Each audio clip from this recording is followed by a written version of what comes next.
മികച്ച NABL accredited ലാബുകളുമായി സഹകരിച്ച് premium health ചെക്കപ്പുകൾ affordable നിരക്കിൽ ലഭ്യമാക്കുന്നു. കൂടാതെ ടെലിമെഡിസിൻ സൗകര്യവും. MHL smart labs. അടിപ്പാതയ്ക്കായുള്ള സഹന സമരം വീര്യം ചോരാതെ 800-ാം ദിവസവും പിന്നിട്ടു. സംസ്ഥാനത്ത് തന്നെ അപൂർവങ്ങളിൽ അപൂർവമായിരിക്കും ഇത്ര നീണ്ട സഹന സമരം. തങ്ങളുടെ പരമ്പരാഗത പാത നിലനിർത്താൻ ഒരുപറ്റം മനുഷ്യർ പ്രകടിപ്പിക്കുന്ന പോരാട്ട വീര്യത്തിൻ്റെയും നിശ്ചയദാർഢ്യത്തിൻ്റെയും പ്രതിഫലനം കൂടിയാണ് ഈ സമരം. അതുകൊണ്ട് തന്നെയാണ് ബൈപ്പാസിൽ DYSP ജംഗ്ഷനിൽ അടിപ്പാത സാധ്യമല്ലെന്ന് പുറത്തുവന്ന വിവരം തള്ളിക്കളഞ്ഞുകൊണ്ട് ഈ മനുഷ്യർ ഇപ്പോഴും ചോരാത്ത സമരവീര്യവുമായി സമരപ്പന്തലിൽ ഒത്തുകൂടുന്നത്. ദേശീയപാത 6 വരിയാക്കി വികസിപ്പിക്കുന്നതിന് മുൻപേ കൊടുങ്ങല്ലൂർ ബൈപ്പാസ് നിർമ്മാണം ആരംഭിക്കാനിരിക്കെ ഉയർന്നതാണ് കൊടുങ്ങല്ലൂരിൽ എലിവേറ്റഡ് ഹൈവേ മതിയെന്ന ആവശ്യം. ബൈപ്പാസ് എലിവേറ്റഡ് ഹൈവേ ആകുകയായിരുന്നെങ്കിൽ കൊടുങ്ങല്ലൂർ നഗരത്തിന് ഏറെ ഗുണകരമായേനെയെന്ന് ചൂണ്ടിക്കാണിക്കപ്പെട്ടിരുന്നു. എന്നാൽ ഭരണ സംവിധാനങ്ങളും രാഷ്ട്രീയ നേതൃത്വങ്ങളുമൊന്നും എലിവേറ്റഡ് ഹൈവേ എന്ന ആവശ്യം ഗൗരവപൂർവ്വം പരിഗണിച്ചില്ല. ഈ ആവശ്യം മുൻനിർത്തി നേരത്തെ തുടക്കം കുറിച്ച സമര പോരാട്ടങ്ങളിലെ തുടർച്ചയാണ് 800 ദിവസം പിന്നിടുന്ന ഇപ്പോഴത്തെ സഹന സമരവും. സഹന സമര പോരാട്ടത്തിൻ്റെ 800-ാം ദിവസം നടന്ന പ്രതിഷേധ സദസ്സിൽ സ്ത്രീകൾ ഉൾപ്പെടെ നിരവധി പേർ പങ്കാളികളായി. എലിവേറ്റഡ് ഹൈവേ കർമ്മസമിതിയുടെ നേതൃത്വത്തിൽ സമരപ്പന്തലിനോട് ചേർന്ന് നടന്ന പ്രതിഷേധ സദസ്സ് P. രാമൻകുട്ടി ഉദ്ഘാടനം ചെയ്തു. സമിതി general convener advocate KK Ansar അധ്യക്ഷത വഹിച്ചു.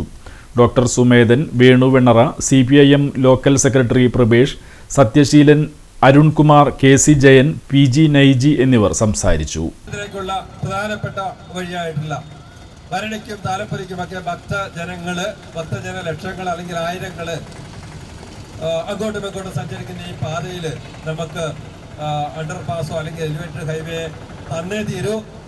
അത് ഞങ്ങൾ ഇനി 800, 1000 ആയാലും മുന്നോട്ട് പോകും എന്നുള്ള ജനങ്ങളുടെ ഒരു തീരുമാനമാണ് ഇന്ന് 800-ാം ദിവസം ഇവിടെ ഒത്തുകൂടിയിട്ടുള്ളവരിലൂടെ പ്രകടിപ്പിക്കുന്നത്. തീർച്ചയായിട്ടും നിങ്ങളുടെ എല്ലാവരുടെയും ഒത്തൊരുമിച്ചുള്ള പ്രവർത്തനം ഇനിയും ഉണ്ടാകണമെന്ന് പ്രതീക്ഷിച്ചുകൊണ്ട് നമ്മളുടെ ജനങ്ങൾക്കൊന്ന് കൊടുങ്ങല്ലൂരിലേക്ക് കിടക്കാൻ നമുക്കറിയാലോ, പ്രായമായ ആളുകൾ ഒട്ടനവധിയുള്ള മേഖലയാണ്. അവരൊക്കെ പലതരത്തിലുള്ള പെൻഷൻ ഗവൺമെന്റ് പ്രഖ്യാപിച്ചിട്ടുണ്ട്. ഇപ്പൊ ചെറുപ്പക്കാർക്കും അത് വേണ്ടി വരും. അപ്പൊ അതിന് വേണ്ടി ലൈഫ് സർട്ടിഫിക്കറ്റ് കൊടുക്കേണ്ടി വരും. ഇതൊക്കെ വരേണ്ടത് കൊടുങ്ങല്ലൂർ പട്ടണത്തിലേക്കാണ്. പട്ടണത്തിലെ വില്ലേജ് ഓഫീസിൽ കയറി ഇറങ്ങാത്ത ഒരാളുമില്ല. ആ വില്ലേജ് ഓഫീസ് കിടക്കുന്നത് എവിടെയാ? അപ്പുറത്തെ റോഡില. ഒരു പരാതി കൊടുക്കാൻ, നിയമ സംരക്ഷണം കിട്ടാൻ പോലീസിലെ അറിയിക്കണ്ടേ? അതെവിടെയാ കിടക്കുന്നത്? അത് അപ്പുറത്തെ റോഡില. സിവിൽ സ്റ്റേഷനുള്ള സകല നിയമവ്യവസ്ഥകളും ഒത്തുകൂടിയിട്ടുള്ളത് അപ്പുറത്തെ റോഡില. നമുക്ക് ഏത് നിമിഷവും പറയാൻ പറ്റില്ലല്ലോ എപ്പോഴാണ് ഒരാൾക്ക് ഹോസ്പിറ്റലിൽ പോകേണ്ടി വരിക എന്ന് ആർക്കും പറയാൻ പറ്റില്ല. സമയവും സന്ദർഭവും അതിനില്ല. അപ്പുറത്ത് അതിന്റെ താലൂക്ക് ഓഫീസ് കിടക്കുന്ന സാരി സെലക്ഷൻ കഴിഞ്ഞില്ലേ? എത്ര നേരായി? കല്യാണമൊക്കെ അല്ലേ അച്ഛാ? അപ്പോ ഏറ്റവും ബെസ്റ്റ് തന്നെ ആവണ്ടേ? ഇവരെയും കൊണ്ട് കല്യാണ സാരി വാങ്ങാൻ പോകുമ്പോ കാണാം നിങ്ങളുടെ പോക്കറ്റ് കാലിയാവുന്നില്ല. അത് ഉറപ്പല്ലേ? എന്നാലും ഏറ്റവും ബെസ്റ്റ് തന്നെ വേണം. ശരി ശരി അങ്കിൾ, പോക്കറ്റ് ഒന്നും കാലിയാവില്ല. ഏറ്റവും എലഗൻ ബെസ്റ്റ് സ്റ്റൈൽ ആൻഡ് ഡിസൈൻസും കിട്ടും. പക്ഷേ സ്വയംവര സിൽക്സിൽ തന്നെ പോണം. അതിന് ഞാൻ ഗ്യാരണ്ടി. സ്വയംവര സിൽക്സ്, മനസ്സിന്റെ തൃപ്തി ഇവിടെയാണ്.